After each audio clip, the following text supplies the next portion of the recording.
मैंने तेरा नाम दिल रख दिया, मैंने तेरा नाम दिल रख दिया।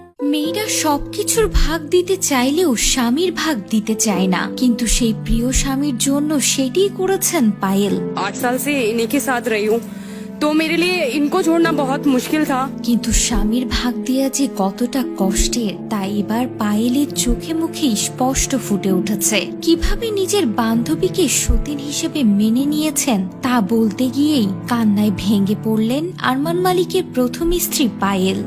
मैंने तेरा नाम दिल रख दिया। তার চোখে মুখে স্পষ্ট ফুটে উঠেছে যন্ত্রণার প্রতিচ্ছবি।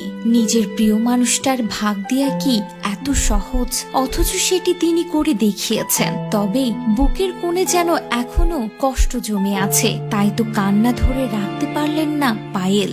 मैंने तेरा नाम दिल रख दिया।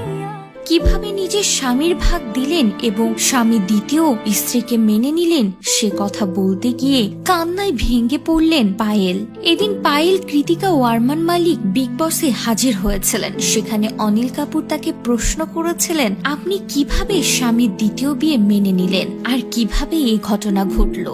देखिए पायल जी, তখন কৃতিকাকে বলতে শোনা যায়, পায়েল আমাকে 7 দিনের জন্য ওর বাসাতে থাকতে দিয়েছিল, আর এই 7 দিনের মধ্যে আরমান আর আমার মধ্যে প্রেমের সম্পর্ক হয়ে যায়। তারপরে আমরা বিয়ে করে ফেলি। বিয়ে করার পর আরমান পায়েলকে আমাদের বিয়ের ছবি পায়েলকে পাঠায়। পায়েল তখন বলেন, আমি যখন ওদের বিয়ের ছবি পেলাম তখন যেন আমার মাথায় আকাশ ভেঙে পড়লো। কোনোভাবে বিশ্বাস করতে পারছিলাম না, কি করব বুঝে উঠতে পারছিলাম না। পরে ভাবলাম আমার তো কেউ নেই, আমার একটা বাচ্চাও আছে, আরমান ছাড়া তো আমার কেউ নেই। छोटा था, इनके अलावा कोई था नहीं।